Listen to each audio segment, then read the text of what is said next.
कामिका एकादशी. युधिष्ठराने विचारले, हे देवा गोविंदा, तुम्हाला माझा नमस्कार. शयनी एकादशीचे व्रत व चातुर्मासाचे व्रत मी ऐकले. आता आषाढ वद्य एकादशीचे नाव व व्रत सांगा.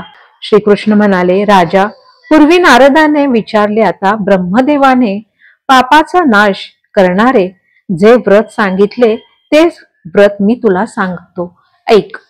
नारदाने विचारले, हे प्रभो कमलासना, ब्रह्मदेवा, आषाढ कृष्ण पक्षातील एकादशीचे नाव काय? तिची देवता कोणती?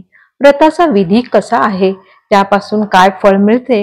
हे सर्व मी तुमच्या तोंडून ऐकू इच्छितो, तेव्हा सांगावे. तेव्हा ब्रह्मदेव म्हणाले, लोकांच्या हितासाठी मी सांगतो, ते ऐक. या एकादशीचे नाव कामिका आहे. हिचे महात्म्य ऐकल्यानेही वाजपेयी यज्ञाचे फळ मिळते. या एकादशीच्या दिवशी शंख, चक्र, गदा, पद्मधारण करणाऱ्या लक्ष्मीपती विष्णूचे पूजन करावे व ध्यान करावे. या दिवशी मधु नावाच्या दैत्याचा वध करणाऱ्या माधवाचे, विष्णूचे जो पूजन व ध्यान करतो त्याला त्यापासून काय फळ मिळते ते ऐक. या एकादशीच्या दिवशी श्री विष्णूंचे पूजन केले असता जे पुण्य फळ मिळते ते गंगेमध्ये, काशीमध्ये, नैमिषारण्यात किंवा पुष्कर क्षेत्रातही मिळत नाही. या पूजेमुळे जे फळ मिळते ते केदार क्षेत्रात स्नान केल्याने किंवा सूर्यग्रहणाच्या वेळी कुरुक्षेत्रात स्नान केल्यानेही मिळत नाही. तसेच या पूजेमुळे मिळणारे फळ गोदावरी नदीत सिंह राशीत गुरु आला असता व्यतिपात किंवा गंडक योगावर स्नान केल्यानेही मिळत नाही. जो मनुष्य समुद्र आणि वनांसहित सर्व पृथ्वीचे दान करतो त्याला मिळणारे पुण्यफळ आणि कामिका एकादशीचे व्रत करणाऱ्याला मिळणारे पुण्यफळ सारखेच असते. जो मनुष्य सर्व साहित्यांसह प्रसवकाली गायीचे दान करतो त्या गोदानाचे पुण्यफळ कामिका एकादशीचे व्रत करणाऱ्याला मिळते. या एकादशीला जो श्रीधर नाव धारण करणाऱ्या विष्णूचे पूजन करतो त्याला सर्व देव, गंधर्व, नाग व पन्नग यांचे पूजन केल्याचे फळ मिळते. म्हणून सर्व पापभीरू मनुष्यांनी या दिवशी श्रीधराची पूजा यथाशक्ती केली पाहिजे.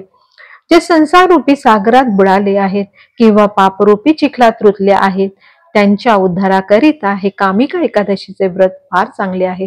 हे नारदा, या कामिका एकादशीपेक्षा पवित्र आणि पापांचा नाश करणारी दुसरी एकादशी नाही, हे तू जाणून घे.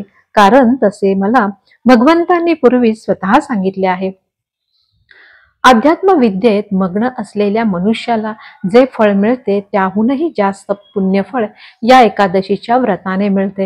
हे व्रत करणाऱ्याने एकादशीला रात्री जागरण करावे. त्यामुळे त्याला रौद्र यमदूत पाहावे लागत नाही, त्याला वाईट गती मिळत नाही, नीच व हलक्या योनीत त्याला कधीही जन्म घ्यावा लागत नाही. योगी लोकांनी कामिका व्रतानेच मुक्ती मिळवली म्हणून स्वतःवर नियंत्रण ठेवणाऱ्या मनुष्यांनी सर्व प्रयत्न करून हे व्रत करावे.